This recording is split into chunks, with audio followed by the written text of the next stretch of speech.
Congratulations to all who pass the CMA foundation. आपने first milestone complete कर लिया है। अब आपका अगला माइलस्टोन होगा है CMA इंटर का।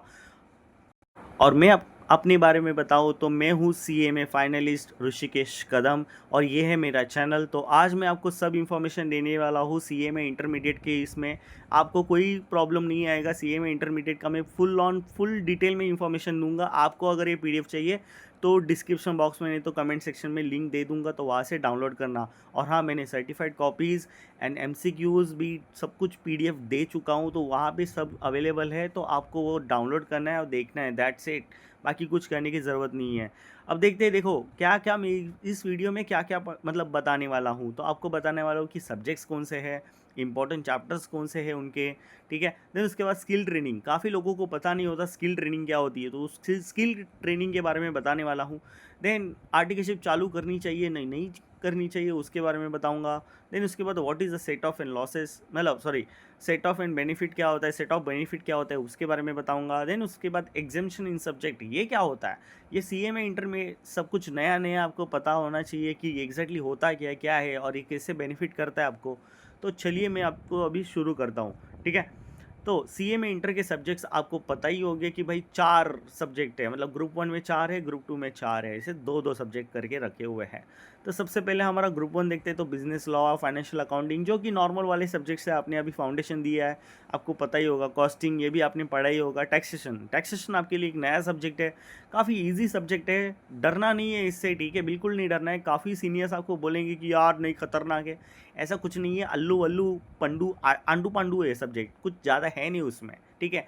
उसके बाद OMSM भी आंडू पांडू ही है, मतलब इतना जो ज़्यादा है नहीं, उसके अंदर दम नहीं है जो आपको डरा सके। कॉर्पोरेट अकाउंटिंग एंड ऑडिटिंग काफ़ी अच्छा सब्जेक्ट है, स्कोरिंग सब्जेक्ट है। फाइनेंशियल मैनेजमेंट थोड़ा डरने वाली बात है, क्योंकि इसमें फार्मूला ज़्यादा है। और अगर आपको फार्मूलेस की फॉर्मुलेशन नहीं पता, मतलब फॉर्मुलेशन मतलब अगर आपको वो फार्मूला कैसे बनाए वो अगर नहीं पता, तो आपको थोड़ा बहुत तो प्रॉब्लम होता है इस पर्टिकुलर सब्जेक्ट में। आप बट आपको डरने वाली बात नहीं है, मैं हूँ आपके साथ, पूरी जर्नी में आपके साथ ही रहूँगा। तो आपको बताऊँगा ये FM को कैसे टैकल करते हैं। देन उसके बाद मैनेजमेंट अकाउंटिंग एक काफ़ी ईजी सब्जेक्ट, ऐसा नहीं बोलूँगा मैं, थोड़ा बहुत ट्रिकी है, डिफ़िकल्ट है, बट अगर आपने प्रैक्टिस किया तो हो जाएगा। यहाँ भी इंपॉर्टेंट चैप्टर्स मैंने दिए हुए हैं, आपको रीड करना है। देखो यहाँ पे अभी मैं इंपॉर्टेंट चैप्टर्स रीड करते नहीं बैठूंगा, यहाँ पे इंपॉर्टेंट चैप्टर्स दे दिए हैं, ये PDF आपके पास पहुंच जाएगा, तो आप देख लेना कि कौन से इंपॉर्टेंट चैप्टर्स है, उसके अकॉर्डिंग आपको प्रिपरेशन करना है। तो आपको बता दूँ, फाइनेंशियल अकाउंटिंग में इस तरह से ही प्रिपरेशन करना है, अदर वदर बीच बीच में मत डालना। उसके बाद लॉ में भी ऐसे ही प्रिपरेशन करना है, जिससे कि आपको 100% बेनिफिट मिले और आपके बोथ ग्रुप्स क्लियर हो जाए। टैक्सेशन में भी ऐसे ही आपको प्रिपरेशन करना है, जिससे कि आपको डबल बेनिफिट मिले और आपका प्रॉब्लम कम हो जाए। GST में भी ऐसे ही प्रिपरेशन करना है। ऐसे ही मैंने कॉस्टिंग का भी करके रखा है सब कुछ, ठीक है। कॉस्टिंग, OMSM का आपको डरने वाली बात नहीं है, आपके लिए नया सब्जेक्ट होगा OMSM।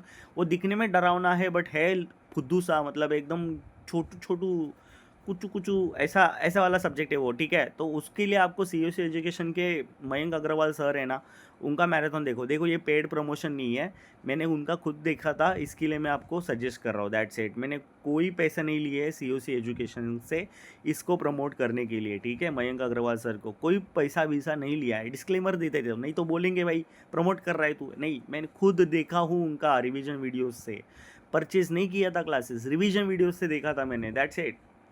कॉर्पोरेट अकाउंटिंग ये भी काफ़ी इंपॉर्टेंट सब्जेक्ट है, और जिस मैनर में मैंने बताया उसी मैनर में करना है आपको, ठीक है। आगे पीछे पीछे आगे मत करते बैठना, ओके। काफ़ी इजी जाएगा ये सब कुछ। FM में भी जिस मैनर में बताया, देखो आपने टाइम वैल्यू ऑफ मनी तो आपने अपने मैथ्स में तो सीखा ही होगा, तो फाइनेंशियल मैनेजमेंट में टाइम वैल्यू ऑफ मनी जिसको आता है, ठीक है, वही फाइनेंशियल मैनेजमेंट को कब्जा कर सकता है, अपनी मुट्ठी में कर सकता है।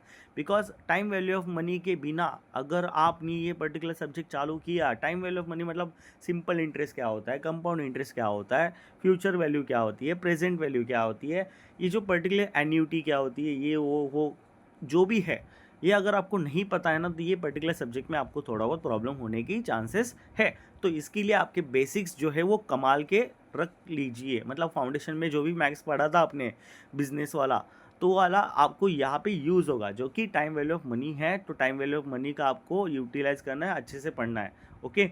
देन उसके बाद मैनेजमेंट अकाउंटिंग में भी आपको देखो डिविजनल परफॉर्मेंस ऑफ मैनेजमेंट बताया मैंने।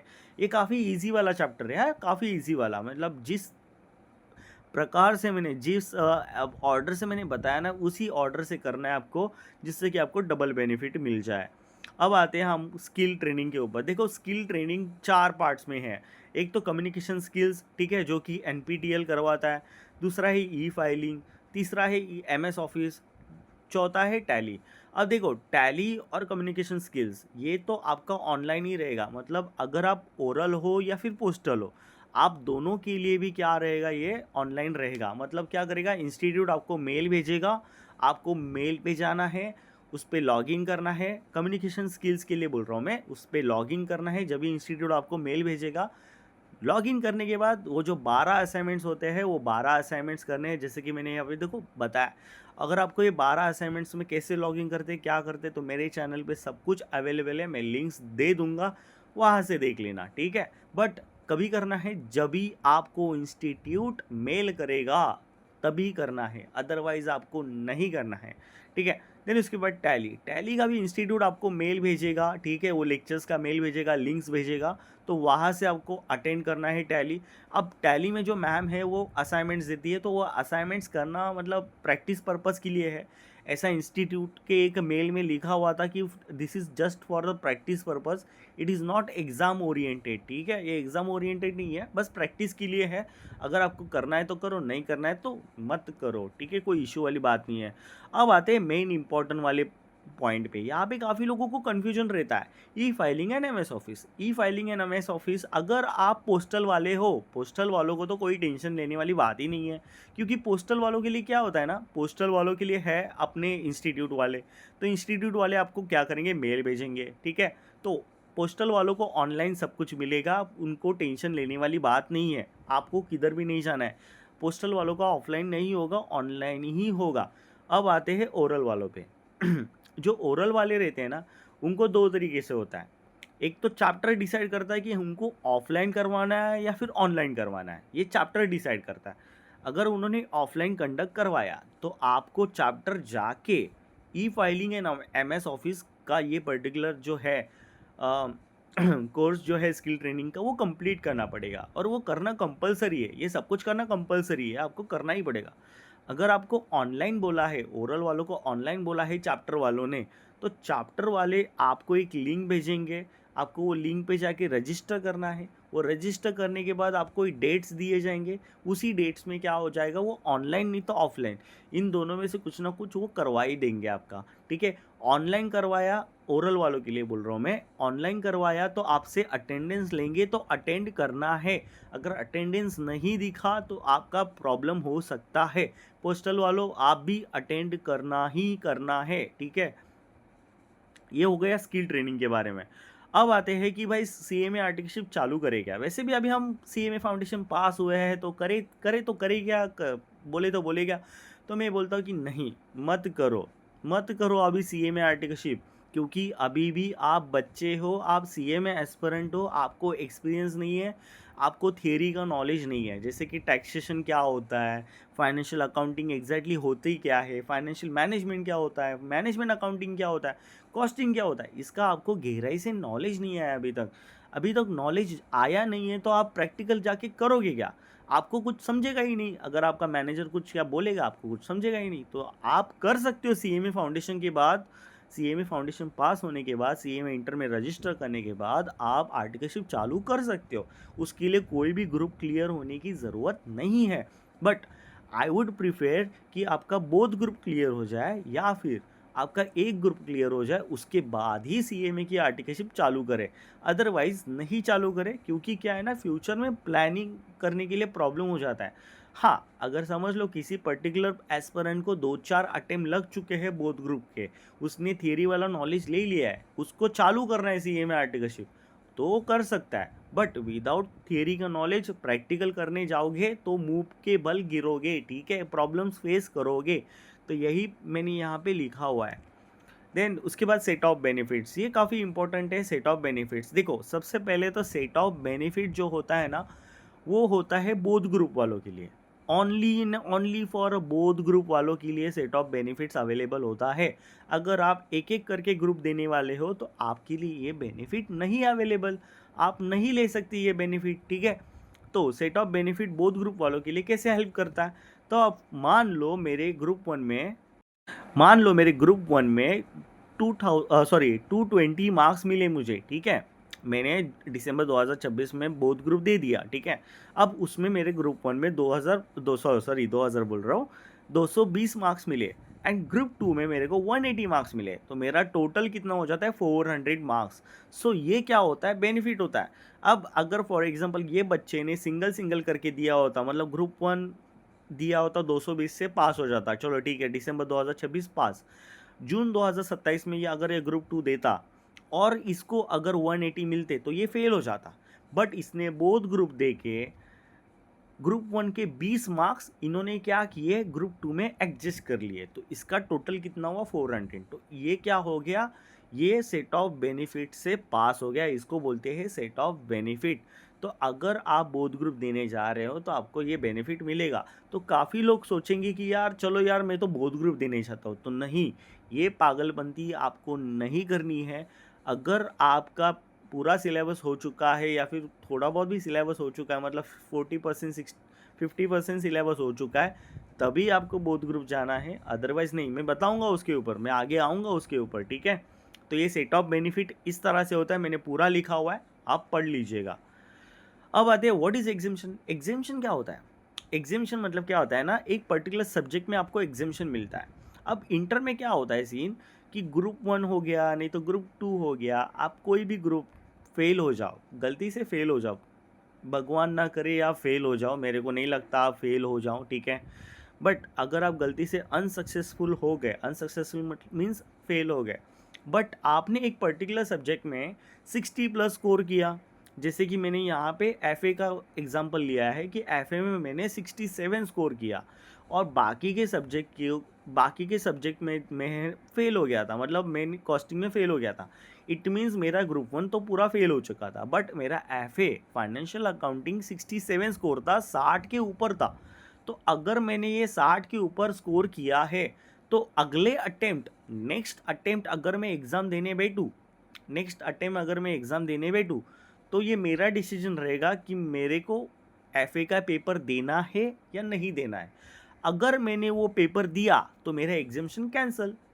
मैंने क्या बोला फिर से सुनो, अगर मैंने एफए का पेपर दिया, फाइनेंशियल अकाउंटिंग का पेपर नेक्स्ट अटेम्प्ट में दिया, तो मेरा एग्जामिशन कैंसिल हो जाएगा। बट अगर मैंने एक पेपर नहीं दिया फाइनेंशियल अकाउंटिंग का, क्योंकि मुझे पिछले अटेम्प्ट में 67 मिले थे, तो नेक्स्ट अटेम्प्ट में मैंने वो पेपर देने का नहीं सोचा मतलब एग्जामिशन क्लेम कर लिया, तो क्या मेरा ये मार्क्स कैरी फॉरवर्ड होगा? यस होगा, आपका मार्क्स आगे जाएगा, कितना जाएगा? 50 जाएगा बस।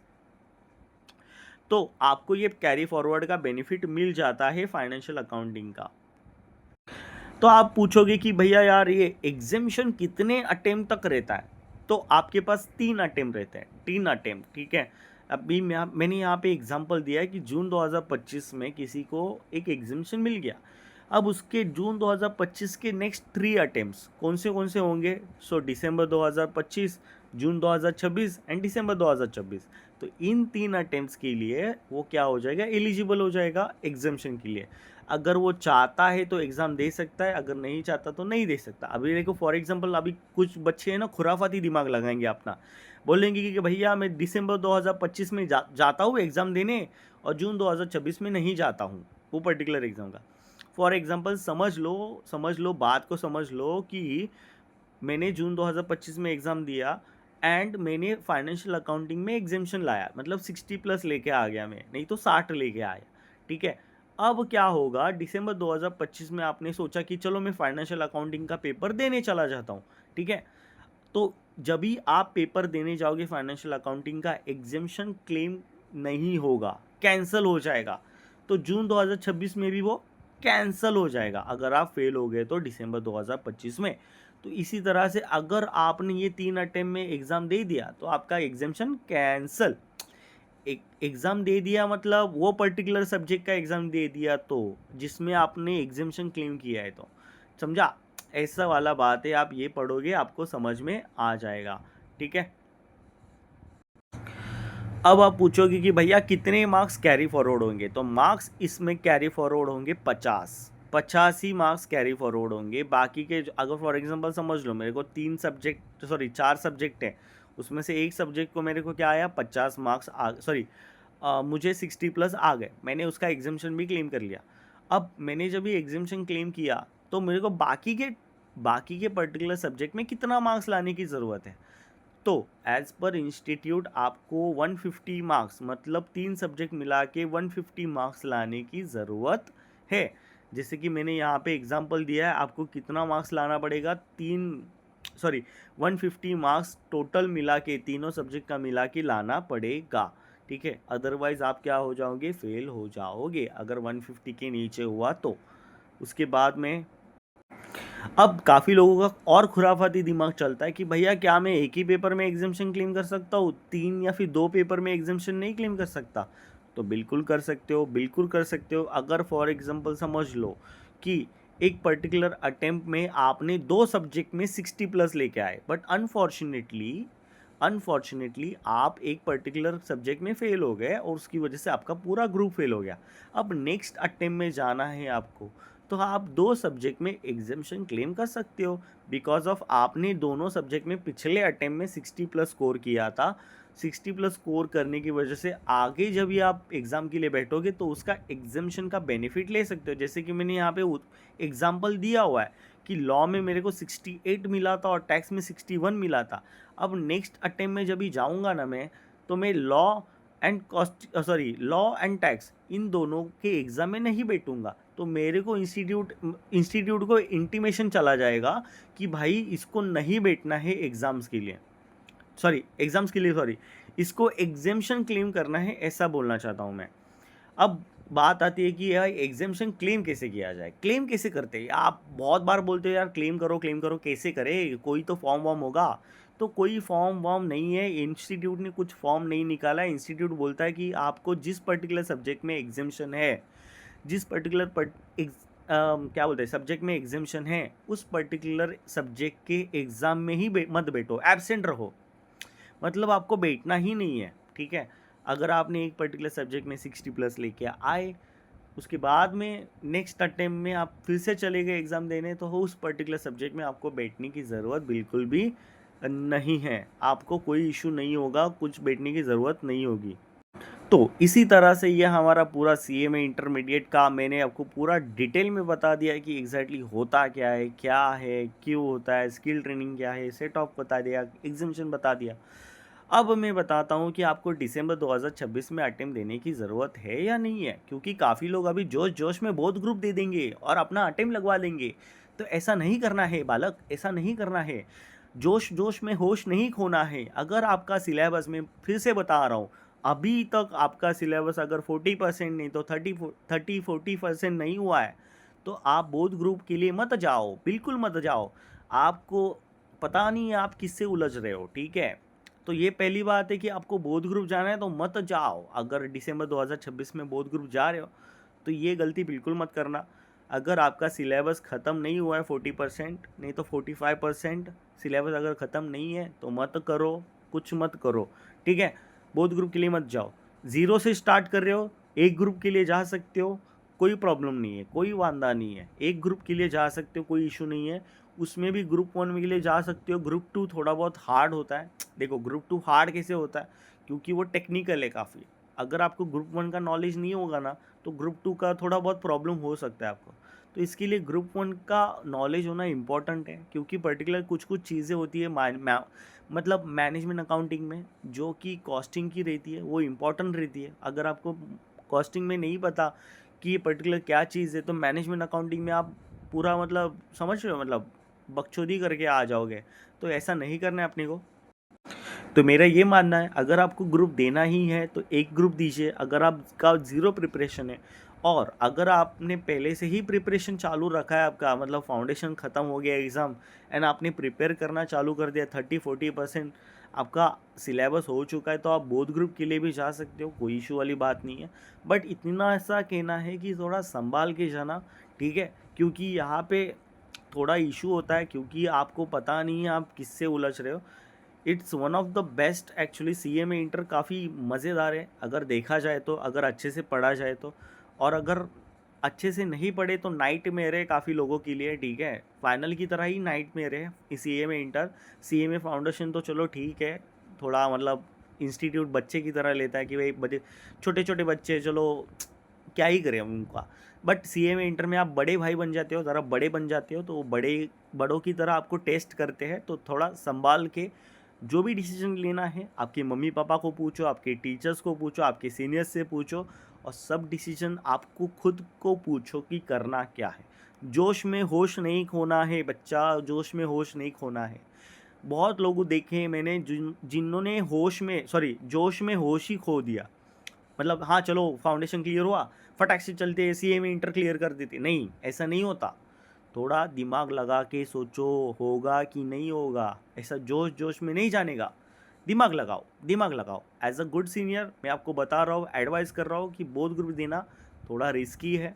एक एक ग्रुप करके दोगे आराम से हो जाएगा, कोई इशू नहीं, कोई प्रॉब्लम नहीं है। और हाँ, मेरी व्हाट्सअप की ग्रुप की लिंक भी मैं दे दूँगा, तो वहाँ से आप मेरा ग्रुप ज्वाइन कर सकते हो। मतलब हमारा ग्रुप है, हमारे फाउंडर्स अलग है, 3 फाउंडर्स हैं हमारे, वो अलग है।